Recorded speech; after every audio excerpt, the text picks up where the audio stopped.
Two truths can be true at the same time. And the more emotionally mature we are, the better we can understand this. And the more we can let go of our need to be right and be happier in life. Hi, and welcome back to Reflect Forward. I'm your host, Kerry Siggins, and I'm so glad you are here today. Today, I want to talk about the paradox of being right and why letting go leads to freedom. We humans love to be right. We defend our opinions, we double down on our beliefs, we dig our heels in, even when being right costs us our peace. But what if the need to be right is actually what's keeping us stuck, unhappy, and disconnected from others? So, I want to share a story about my dad and the paradox of self righteousness and self loathing because he has a need to always be right. I do not have a great relationship with my father. He has been mostly absent from my life, and every now and then will drop in. A couple of years ago, he came to Durango to visit. He hadn't been here ever since I've lived here, which at that time had been about 17 years. And he had never met my brother's children, who are, I believe at the time was like 19 and 16, and had met my son a couple of times only because I had taken my son to Texas where my dad lives and had seen him. So it was a very nerve wracking situation of like, oh, he's coming to town. What are we going to do? So during this visit, my dad expressed some of his personal views to me in a very self-righteous way of this is right and anybody who disagrees with me is an idiot, isn't worthy, isn't good, all those things that I've heard my whole life. But the other thing that really came out was this self loathing piece. My dad has a ton of guilt around the way that he has lived his life. And he was approaching his 80th birthday. And I'm sure that his life is flashing before his eyes. And so it was this very interesting, I don't know, behavior, energy, way of showing up to observe this self righteousness around, I am right and my viewpoints are the only way to see things. And anybody who disagrees with me is a piece of crap. And I also hate myself for the life decisions that I've made. And I think I'm a horrible person.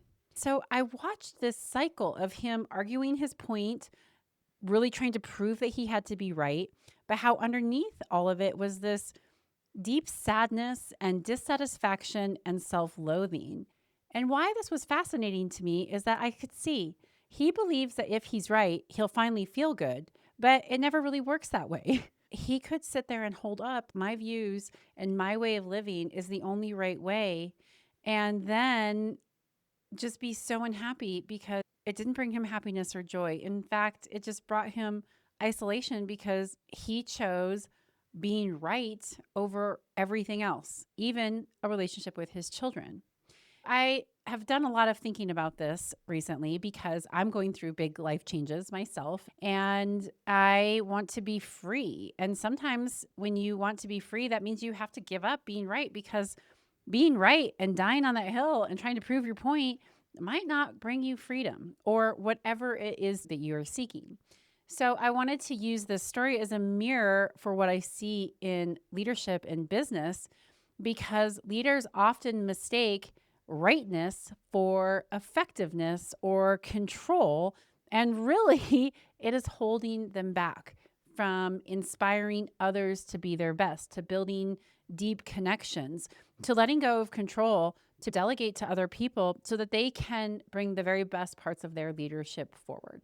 After watching my dad do this and thinking about the places that I have wanted to be right in my life, which of course I have, just like any human does, right? We want to be right, and there's hills that we're willing to die on to be right. And I can see with so much more clarity now how often that need to be right doesn't bring freedom, doesn't bring happiness, doesn't bring joy, doesn't bring connection. It brings control and it brings judgment and it brings disconnection and it brings sometimes the victim mentality. My dad has a victim mentality. And I would tell you what, like I would way rather own it and not be right than I would be to be right and to fall into that victim track. So, where I want to take this podcast is around the idea of paradox and why humans struggle with it, and then bring that into why being right feels so good. So let's talk a little bit about paradox. We humans are uncomfortable with paradox. We like clean answers. We want things to be right or wrong, black or white, success or failure, good or bad. But the reality is that that doesn't fully exist. Those things, right, wrong, good, bad, success, failure, all of those are just stories that we are telling ourselves about situations. And that might be built on our belief systems, or it might be built on the feelings that we have in the moment, or our family structures, or what society puts on us. But the reality is that right, wrong, good, bad, success, failure, those are all just stories. And that's where the paradox comes into play, because opposing things can be true at the same time. I love this quote by F. Scott Fitzgerald, where he says, "The test of first rate intelligence is the ability to hold two opposing ideas in your mind at the same time and still retain the ability to function." That's what paradox is. And the interesting thing about paradox is that true wisdom often exists in the tension between opposites: confidence and humility, strength and vulnerability, discipline and surrender. Being able to hold paradox is the mark of emotional and intellectual maturity, and it's so incredibly important. As we mature in our leadership and our lives, the more we can understand that life is gray. It really is. The better apt we are to not judge, to not feel self-righteous, to not feel the need to be right all the time. When we do that, it brings freedom. And why paradox is so important is that we die on hills to be right. The reality is that there are many different rights. Two truths can be true at the same time. And the more emotionally mature we are, the better we can understand this. And the more we can let go of our need to be right and be happier in life. So now let's jump into why being right feels so good and why it's so dangerous. Neuroscience teaches us that when we have a dopamine release in our brain, it feels good. And when we win an argument in our mind, our brain releases dopamine. It literally feels good to be right. But that's a short-term high. We might not think about the damage, the aftermath of our need to be right, dying on that hill, so to speak, because we want that dopamine hit. But over time, that need for that dopamine hit by being right leads to defensiveness, stubbornness, being closed-minded, because we want to be right. We want to win. We want to get that dopamine hit, and we will do anything to get that dopamine hit, including damaging relationships, because we have that closed mindset. So how the leadership parallel comes in is that teams with leaders who always need to be right create fear and stagnation, because people stop offering ideas. Well, if she knows what we're going to do and she has to be right, why speak up? Because we're just going to do what she does. And that is not creating an ownership mindset within your team, within your organization. That is just dying on the hill of wanting to be right.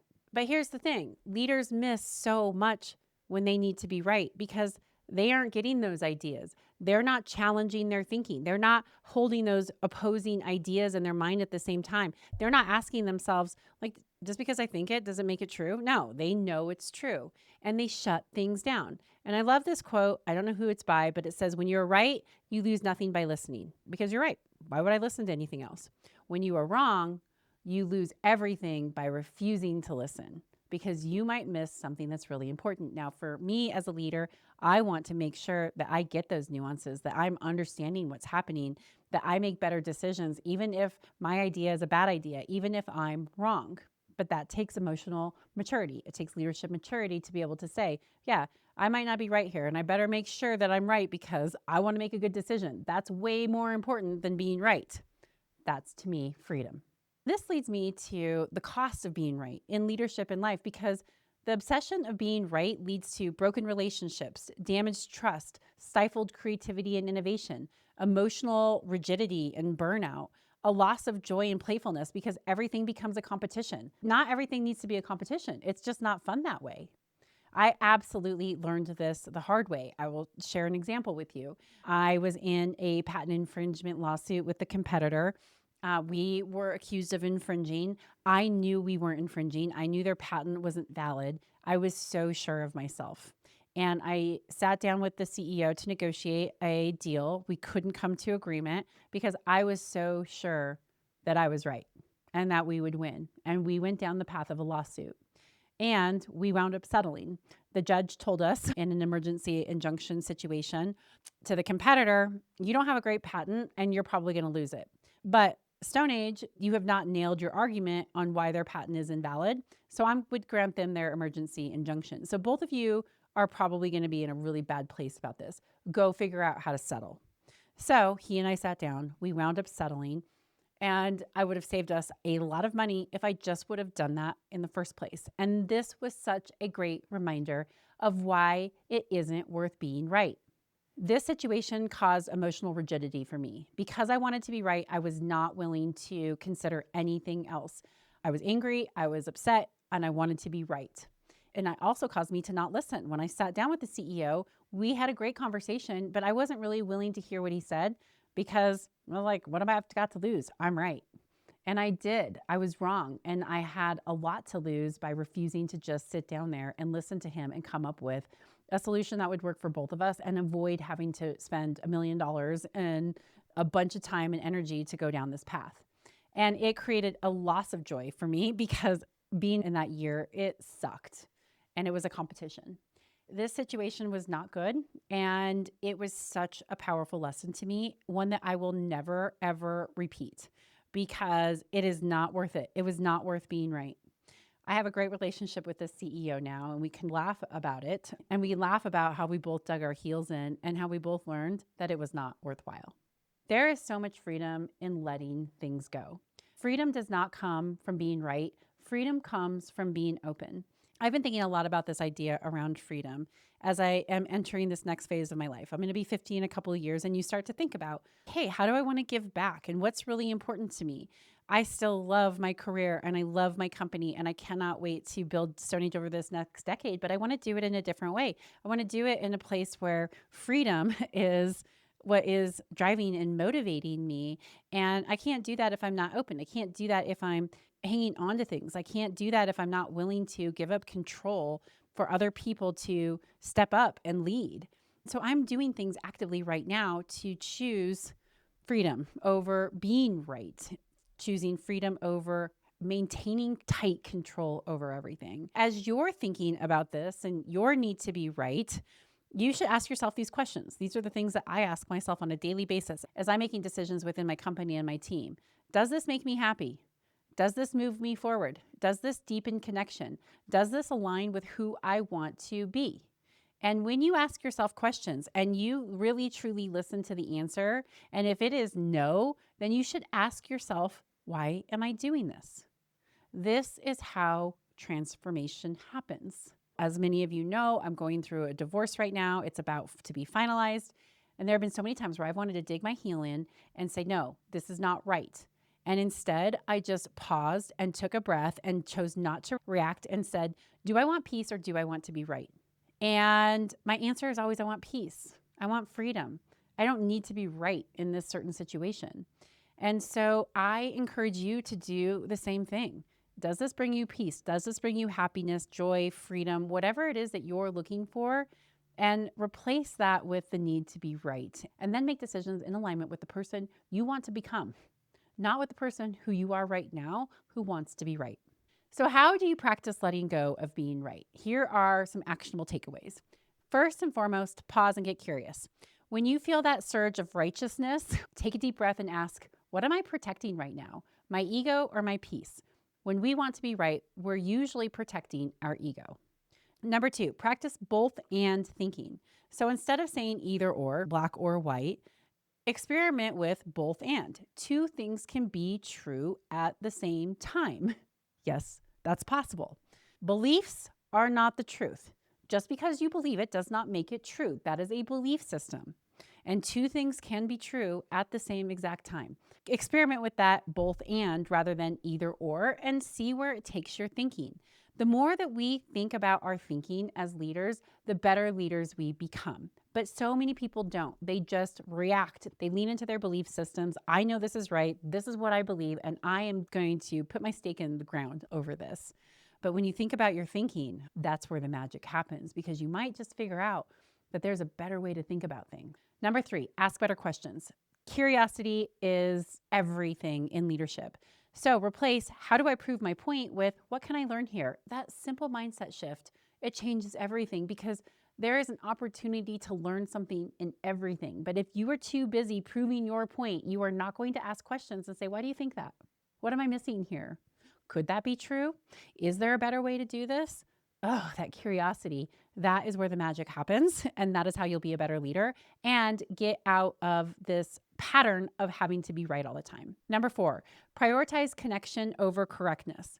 Winning the relationship is more powerful than winning the argument, hands down. Relationships are everything. When you have a better relationship with people, you're going to be able to influence and negotiate and come to a better solution together. But when you always have to be right, when you always want to win the argument, you damage the relationship. You make people not want to deal with you. Look at my dad. I don't want to talk to my dad. My dad has zero interest in my thoughts on anything. He just wants to prove his point and try to convince me how I'm wrong for what I believe because it's different than him. That doesn't make me want to have a relationship with him. Heck no. So prioritize connection over correctness, and you will always be better off in the long run. And then number 5, reflect daily. Ask yourself, did being right today make my life better? I won that argument. I got that dopamine hit, but is my life better now because I was right? In closing, the need to be right is a cage disguised as control. Freedom is what happens when we stop guarding our opinions and we start opening our hearts. And that's what this is all about. This is about connection. It's about love. It's about curiosity. It's about learning. In leadership and in life, peace is not found in proving our point. It's found in choosing understanding over ego. I always say to my employees, seek to understand. It will make your life so much better. You will respond better. You will build better relationships. You won't jump to conclusions. You're going to have a better picture of the world. Seek to understand. That is how you find peace. That is how you build relationships. So I invite you today to look at one area in your life where you might be trading your peace, your freedom for the need to be right, and experiment with it. Just once. Try letting it go and see what happens. All right, that is my episode for today. I encourage you to really think about this need to be right and how it's holding you back.